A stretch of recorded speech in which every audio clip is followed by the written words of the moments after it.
Täällä ollaan BBQ ja Pizza Weekend festivaaleilla Kempeleessä ja tässä on Mikis Grill Mustasaaresta Vaasasta valittiin top 10 Suomen burgereissa.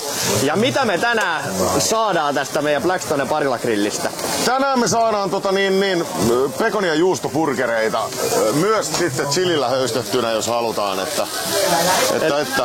Eli siihen on nyt mennyt pallerot, lihaa ja nyt menee sitten pyöritellään oikein laadukkaasta 20-pinnasesta täydestä naudan lihasta, joka tulee suoraan teurastamolta. Tehdään tuohon pallerot painojen mukaan ja sit prässätään pannuun, maustetaan hyvin. Käytetään mausteitakin lihassa. Kyllä. Me ollaan vähän sellainen epäkonservatiivisia niin, että me ei laitetakaan ihan pelkkää suolaa ja mustapippuria. No kaikki tavat on sallittuja tässä burgerin valmistuksessa. Näin on. Ei ole yhtä oikeeta. Kyllä, ja siellä pikkuhiljaa pekoni sitten kypsyy ja palloja varmaan pikkuhiljaa päästään smässäämään. Ja millaiset sämpylät meillä on tänään kyseessä? No meillä on tänään ei valitettavasti saatu omia sämpylöitä tuolta, mikä meillä on. Meillä on sellainen faageri tuolta Larsmosta, mitä mä käytän itse tuolla omassa toimipaikassa. Mutta me mentiin nyt tänään sitten Keskon kautta, kun meillä kaikki myytiin eilen loppuun, niin me saatiin sieltä standardipriossia ja näillä mennään tänään. Kyllä. Ja riittävän makea kumminkin oli sämpylä, että saadaan siitä vähän makua. Että kyllä. Mä oon erittäin onnellinen edelleen tästä Blackstone-yhteistyöstä, että me saatiin tällainen mahdollisuus tänne meille, että me päästään oikeasti testaamaan yksi tällainen vilkas viikonloppu tehdä teidän kamoilla. Kyllä, tää on tosi kiva ollut tehdä ja katsoa. Ja nyt päästäänkin sitten mässäämään näitä burgerpihvejä. Pannaan vähän rasvaa kumminkin päälle. Siihen vähän sit öljyä, toi on ilmeisesti ihan rypsiöljyä. On ihan rypsiä vaan, joo. Rypsiöljyä ja mässätään tollaset puolismässäykset niin sanotusti, ettei vedetä ihan loppuun asti vaan. Ei mun mielestä kannata, koska se saadaan vähän mehukkuutta enemmän siihen pihviin, kun jätetään pikkusen siihen enemmän tekstuuria. Että ei mennä ihan sinne, että ollaan niinku paperia. Kyllä. Sitten laitetaan vähän mausteseosta siihen. Kyllä. Onko mausteseos salaisuus vai voidaanko se jakaa? Ei voida. Ei voida, mausteseos on salaisuus. Ja sitä laitetaan aika paljon siitä syystä, että se ei sisällä suolaa. Okei, olisi voinut kuvitella, että siinä olisi vähän suolaakin mukana. Meillä on siinä ihan vähän, mutta sitä on niin vähän, että ei mene verisuonet tukkoon ainakaan sen takia. Muista tuotteista ei voi luoda. Kyllä, taikuri ei paljasta kaikkia salaisuuksia. Siinä vähän päästiin jo kääntämään pikkuhiljaa sitten sämpylöitä ja siellä sitten myöskin pihvi saa oikein hyvää väriä tuolta toiselta puolelta. Ja nyt on niinku maltti on valttia siellä kun paistellaan, että annetaan sen värin oikeesti ottaa kunnolla. Meillä pitäisi olla sellainen, mä sanoisin, että 2,5 astetta saisi aina olla vähintään niinku pannussa sitten lämpöä, että sillä ruvetaan niinku toimii.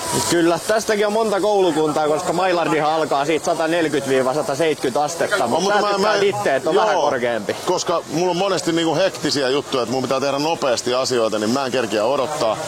Niin mulla on sellainen tapa, että mulla on sitten toinen puoli on vähän viileempi. Eli mä otan sen Maillardin toiseen puoleen ja silloin mä hakkaan sen sitten taas sille puolelle, joka on viileempi, niin se saa tekeentyä siellä sitten loppuun. Kyllä. Niin se on mun toiminta. Ja mä niin kun, just se pitää siinä vähän viileämmällä kohdalla, niin se pitää sen mehukkuuden se pihvi sitten. Kyllä, ehdottomasti. Se ei pääse kuivaan lisää. Mitäs täytteitä meillä tänään tulee? Siinä on ainakin salaatilehteä ja... Me tehdään hyvin standardina tänään, eli tuo ei ollut ihan vielä valmis. Jos katsot siinä, niin oltais voinut enemmän saada Maillardia siihen hommaan. Eli pikkasen enemmän olisi voinut ottaa Maillardia tähän pihviin ja katsotaan noi seuraavat tuolta kun kääntyy. Juustot. Ei sekään huonolta näytä. Kupu päälle. Kupu päälle.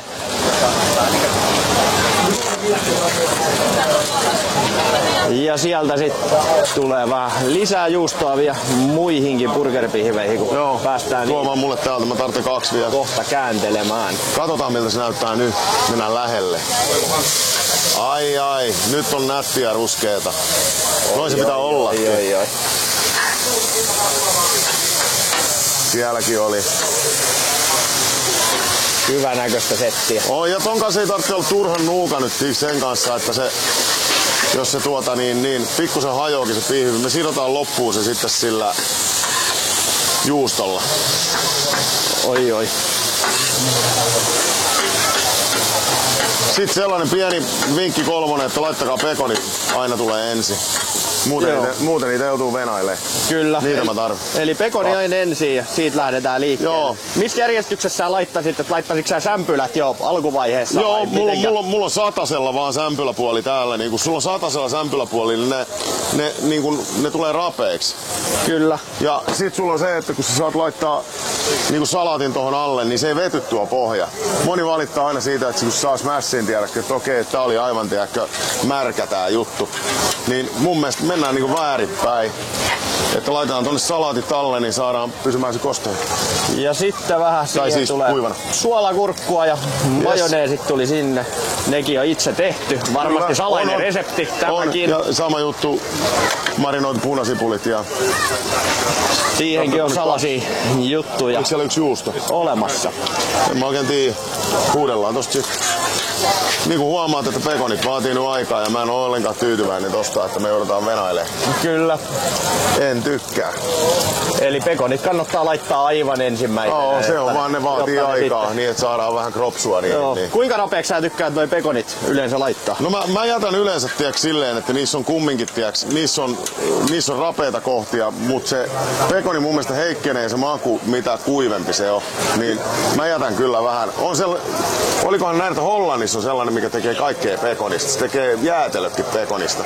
Niin sillähän on sellainen niin lista, että saat maistaa eri tavalla paistettuja pekoneita. Ja yleensä se on voittanut se pekoni, mikä on ollut pikkusen sellaista kumminkin vähän löysä. Kyllä.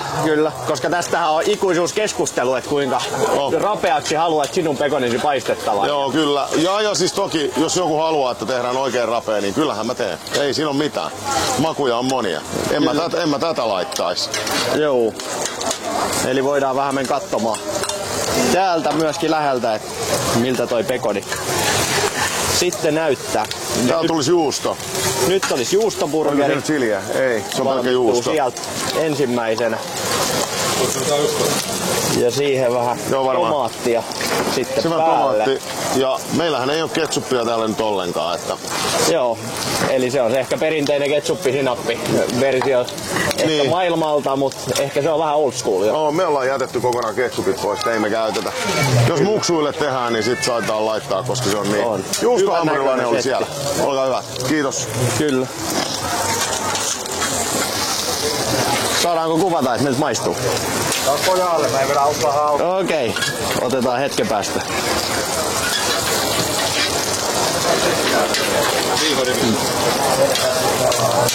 Joo. Ja tässä on vähän pekonia sitten pihvien päällä ja näistä tulee nyt sit juustopekoni.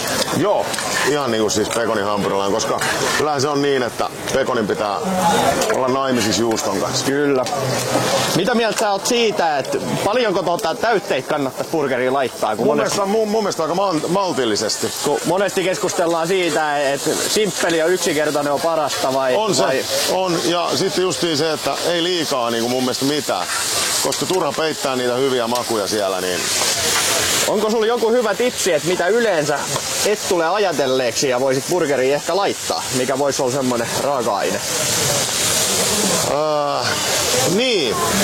No mähän tein, kun mä oon kumminkin tuolta Vaasasta ja ollaan merellinen kaupunki, niin kuin on Oulukin.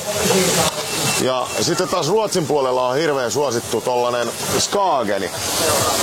Eli siis katkarapusalaatti. Niin koittakaapa tehdä sellainen smash-burgeri, mikä tulee katkarapusalaatti. Eli siihen tulee ihan normi pihvi ja siihen vielä päälle sitten katkarapusalaatti. Tehkää vaikka pekonihampurilainen ja sinne vielä katkarapusalaatti mukaan. Oho.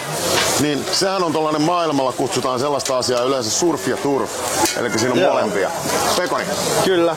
Olkaa hyvä. Melko mielenkiintoinen variaatio. Kyllä. On kyllä hyvä näköistä.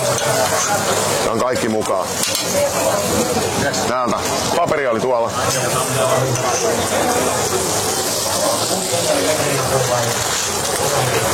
Pekoni. Hyvä. Kiitoksia. Oliko sinne pekonin hampurilaista? Sulla oli juusto. Juusto tulee varmaan pian. Aha.